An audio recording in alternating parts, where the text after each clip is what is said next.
Halo teman-teman semuanya, apa kabar? Kembali lagi bersama saya di channel ini. Pernahkah kamu berada dalam situasi di mana kamu memilih untuk diam? Padahal sebenarnya kamu tahu banyak hal yang bisa dikatakan? Mungkin ada di antara kalian yang pernah dianggap tidak tahu apa-apa, hanya karena lebih memilih untuk tidak berbicara.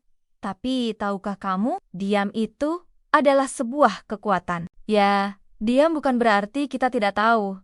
Justru terkadang kita diam karena kita sangat memahami situasinya. Coba bayangkan, ketika ada perdebatan panas di media sosial, banyak orang berlomba-lomba mengeluarkan pendapat, saling menyerang, bahkan sampai menghujat. Tapi, di tengah hiruk-pikuk itu, ada orang-orang yang memilih diam. Bukan karena mereka tidak punya pendapat, tapi karena mereka tahu ada saatnya berbicara dan ada saatnya mendengarkan. Dalam budaya kita, ada pepatah, diam adalah emas. Ini bukan sekedar kata-kata kosong. Ketika kita diam, kita sebenarnya sedang mengamati, memahami, dan belajar. Kita sedang menunggu waktu yang tepat untuk berbicara.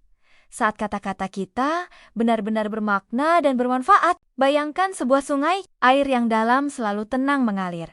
Sementara air yang dangkal justru yang bergemuruh. Begitu juga dengan manusia.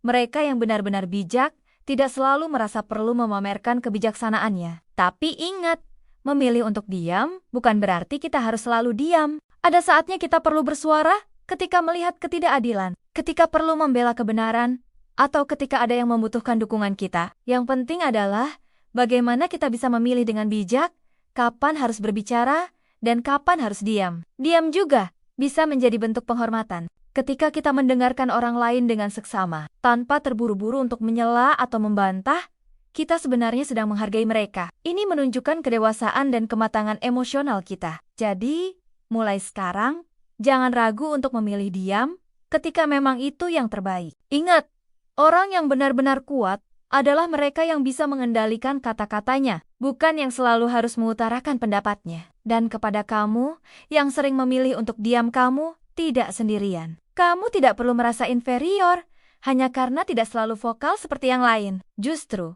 kemampuanmu untuk memilih kapan harus berbicara adalah sebuah kearifan yang tidak semua orang miliki. Nah, bagaimana menurut teman-teman? Apakah kalian termasuk orang yang sering memilih untuk diam? Atau justru sebaliknya? Yuk, berbagi pengalaman di kolom komentar di bawah. Terima kasih sudah menonton video ini sampai akhir. Jangan lupa like, komen, dan subscribe ya. Aktifkan juga lonceng notifikasinya agar tidak ketinggalan video-video menarik lainnya. Sampai jumpa di video selanjutnya.